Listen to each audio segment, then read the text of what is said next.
ಹಾಸನ ಭಾರತ ಚುನಾವಣಾ ಆಯೋಗದ ನಿರ್ದೇಶನದಂತೆ ರಾಜ್ಯಾದ್ಯಂತ ನಡೆಯುತ್ತಿರುವ ವಿಶೇಷ ಸಮಗ್ರ ಮತದಾರರ ಪಟ್ಟಿ ಪರಿಷ್ಕರಣೆ ಕಾರ್ಯದಲ್ಲಿ ಹಾಸನ ಜಿಲ್ಲೆ ರಾಜ್ಯದಲ್ಲೇ ಉತ್ತಮ ಪ್ರಗತಿ ಸಾಧಿಸಿರುವ ಜಿಲ್ಲೆಗಳ ಪೈಕಿ ಒಂದಾಗಿ ಹೊರಹೊಮ್ಮಿದೆ ಎಂದು ಜಿಲ್ಲಾಧಿಕಾರಿ ಕೆಎಸ್ ಲತಾಕುಮಾರಿ ತಿಳಿಸಿದರು.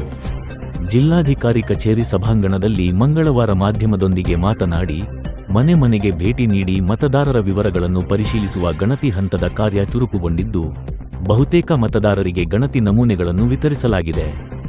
ಭಾರತ ಚುನಾವಣಾ ಆಯೋಗವು ಮೇ 14, 2026 ರಂದು ಹೊರಡಿಸಿದ ಆದೇಶದಂತೆ ವಿಶೇಷ ಸಮಗ್ರ ಪರಿಷ್ಕರಣೆ ಆರಂಭವಾಗಿದ್ದು, ಅದರ ಭಾಗವಾಗಿ ಜೂನ್ 4 ರಂದು ಜಿಲ್ಲಾಡಳಿತವು ಮತದಾರರ ನೋಂದಣಾಧಿಕಾರಿಗಳು, ಸಹಾಯಕ ಅಧಿಕಾರಿಗಳು ಹಾಗೂ ಮತಗಟ್ಟೆ ಮಟ್ಟದ BLO ಅಧಿಕಾರಿಗಳಿಗೆ ತರಬೇತಿ ಕಾರ್ಯಾಗಾರ ನಡೆಸಿ ಪರಿಷ್ಕರಣೆಯ ಸಂಪೂರ್ಣ ವೇಳಾಪಟ್ಟಿ ಹಾಗೂ ಕಾರ್ಯವಿಧಾನದ ಕುರಿತು ಮಾರ್ಗದರ್ಶನ ನೀಡಿತ್ತು.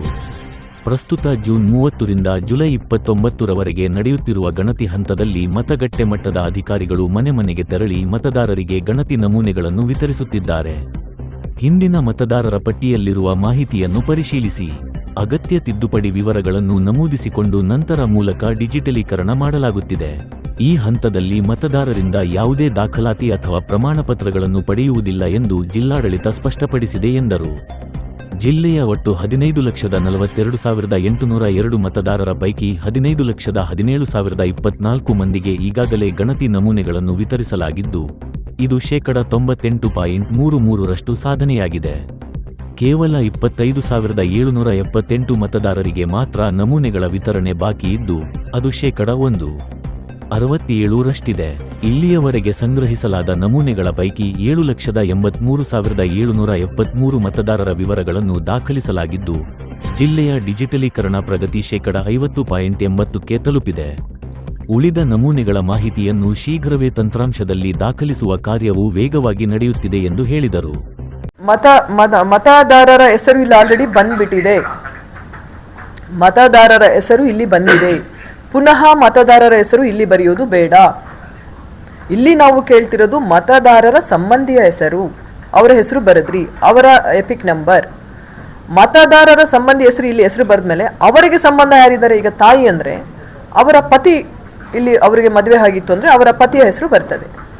ಸಪೋಸ್ ಅವರ ತಾಯಿಗೆ ಆಗ ಮದುವೆ ಆಗಿಲ್ಲ ಅಂದರೆ ಅವರ ತಂದೆ ಹೆಸರು ಬರ್ತದೆ, ಅವರ ಸಂಬಂಧಿಯ ಹೆಸರು. ಮತ್ತು ಅವರ ವಿಧಾನಸಭಾ ಕ್ಷೇತ್ರ, ಜಿಲ್ಲೆ, ರಾಜ್ಯ, ಅವರ ವಿಧಾನಸಭಾ ಕ್ಷೇತ್ರ ಮಾಹಿತಿ ಕೊಡಬೇಕು. ಇದು ಇಷ್ಟು. ನಂತರ ಇದು ಇಷ್ಟು ಮಾಹಿತಿ ತುಂಬ ಆದಮೇಲೆ ಇದರಲ್ಲಿ ಯಾವ್ದಾದ್ರು ಒಂದು ಮಾಡ್ತೀರಾ, ಎರಡು ಮಾಡೋದಿಲ್ಲ. ಐದರ್ ಇದನ್ನ ತುಂಬ್ತೀರಾ, ನಿಮ್ಮ ಹೆಸರು 2002ರಲ್ಲಿ ಇದ್ರೆ, ಅಲ್ಲಿ ಇರಲಿಲ್ಲ ಅಂದರೆ ಇದು ಖಾಲಿ ಇರ್ತದೆ, ಇದನ್ನು ತುಂಬಿರ್ತೀರಿ ನಿಮ್ಮ ಸಂಬಂಧಿಯ ಹೆಸರು, ಅಂದರೆ ನಿಮ್ಮ ಪೂರ್ವಿಕರು, ನಿಮ್ಮ ತಂದೆ ತಾಯಿ ಅಥವಾ ಅವರ ಸಂಬಂಧದ ಹೆಸರನ್ನ ಇಲ್ಲಿ ತುಂಬಿರ್ತೀರ. ಎಪಿಕ್ ಸಂಖ್ಯೆ ಹಾಕ್ತೀರಿ, ಲಭ್ಯವಿದ್ದರೆ, ಲಭ್ಯವಿಲ್ಲ ಅಂದರೆ ಅದು ಹಾಗೆ ಬಿಡ್ತೀರ. ಇನ್ನು ಕೆಳಗಿನ ಪಟ್ಟಿಯಲ್ಲಿ ಏನು ಮಾಡ್ತೀರಿ, ಜನ್ಮ ದಿನಾಂಕ ಇರ್ತದೆ. ಇದು ಮತದಾರರ ಜನ್ಮ ದಿನಾಂಕವನ್ನು ಇಲ್ಲಿ ನಮೂದಿಸಬೇಕು. ನಂತರ ಅವರ ಆಧಾರ್ ಸಂಖ್ಯೆ ಐಚ್ಛಿಕ ಇರ್ತದೆ, ಅವ್ರಿಗೆ ಆಪ್ಷನಲ್, ಅವ್ರಿಗೆ ಇಷ್ಟ ಇದ್ದರೆ ಹಾಕ್ಬೋದು, ಇಲ್ಲಾಂದರೆ ಅವಶ್ಯ ಇಲ್ಲ. ಮೊಬೈಲ್ ಸಂಖ್ಯೆ ಖಂಡಿತವಾಗಿ ಹಾಕಬೇಕು. ನಮ್ಮ BLOಗಳಿಗೆ ನಿಮ್ಮನ್ನು ಟ್ರೇಸ್ ಮಾಡೋಕ್ಕೆ ಅನುಕೂಲ ಆಗುತ್ತೆ. ಆಮೇಲೆ ತಂದೆಯ ಮತ್ತು ಪೋಷಕರ ಗುರುತಿನ ಚೀಟಿ, ತಂದೆಯ ಹೆಸರು ಬರಿಬೇಕು. ಅವರ ಎಪಿಕ್ ಕಾರ್ಡ್ ಲಭ್ಯವಿದ್ದಲ್ಲಿ ಆ ಎಪಿಕ್ ಸಂಖ್ಯೆನ ನಮೂದಿಸಬೇಕು. ಲಭ್ಯವಿದ್ದಲ್ಲಿ ತಾಯಿಯ ಹೆಸರು ಬರಿಬೇಕು, ಹೆಸರಂತೂ ಗೊತ್ತಿರ್ತದೆ, ಬರೀರಿ.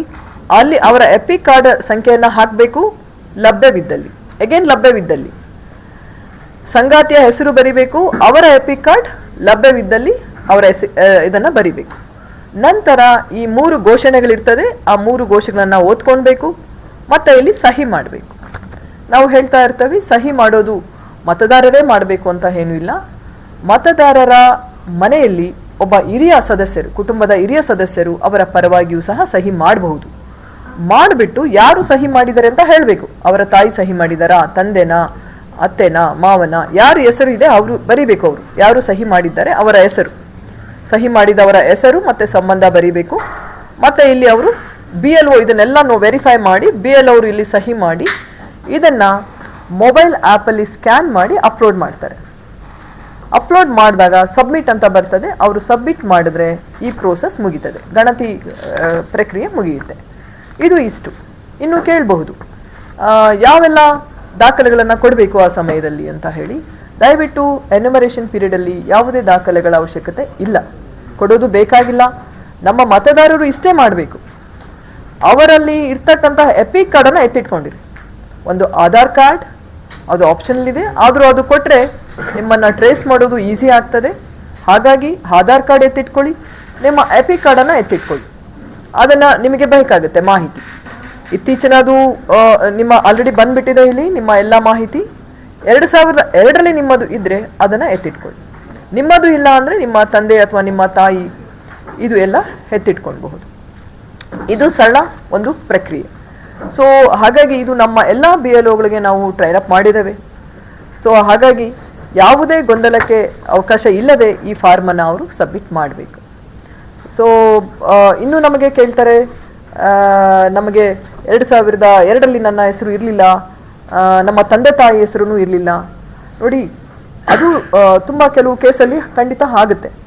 ಯಾಕಂದರೆ ಎಲ್ಲರಿಗೂ ಮೆಜಾರಿಟಿ ಕೇಸಲ್ಲಿ ತಂದೆ ತಾಯಿಗಳು ಇರ್ತದೆ, ಅವರ ಭಾಗಸಂಖ್ಯೆ ಇರುತ್ತೆ, ಅವರ ಎಲ್ಲಾದರೂ ಒಂದು ಕ್ಷೇತ್ರದಲ್ಲಿ ಅವರ ಹೆಸರು ಮತ್ತು ವೋಟರ್ ಸಂಖ್ಯೆ ಇರ್ತದೆ. ಇನ್ನು ಇಲ್ಲದೆ ಇರೋದು ಕೆಲವು ಶೇಕಡಾವಾರು ಬರ್ತದೆ, ತುಂಬ ಕಮ್ಮಿಯಲ್ಲಿ ಅವನು ಸಿಗುತ್ತೆ. ಅವುಗಳಲ್ಲೂ ಸಹ ನಮ್ಮ BLOಗಳು ಈ ಸಮಗ್ರ ವಿಶೇಷ ಪರಿಷ್ಕರಣೆ ಪ್ರಾರಂಭಕ್ಕಿಂತ ಮುಂಚೆ ನಾವೊಂದು ಪೂರ್ವಭಾವಿ ತಯಾರಿಯನ್ನು ಮಾಡಿದ್ವಿ. ಅದು ಏನು ಅಂದರೆ ಮ್ಯಾಪಿಂಗ್. ನೀವೆಲ್ಲ ಕೇಳಿರ್ಬೋದು, ಮ್ಯಾಪಿಂಗ್ ಆಗಿದೆ, ಮ್ಯಾಪಿಂಗ್ ಆಯಿತು. ಮ್ಯಾಪಿಂಗ್ ಅಂದರೆ ಏನು? ಈ ಪ್ರಕ್ರಿಯೆ ಪ್ರಾರಂಭಿಸುವುದಕ್ಕಿಂತ ಮುಂಚೆ ಮ್ಯಾಪಿಂಗ್ ಮಾಡುವಾಗ ನಮ್ಮ BLOಗಳು ಮನೆ ಮನೆಗೆ ತೆರಳಿ ಅವರ ಪೂರ್ವಿಕರ ಒಂದು ಲಿಂಕ್, ಕುಟುಂಬದ ಲಿಂಕ್, ನಾವು ಪ್ರೊಜೆನಿ ಲಿಂಕೇಜ್ ಅಂತೀವಿ.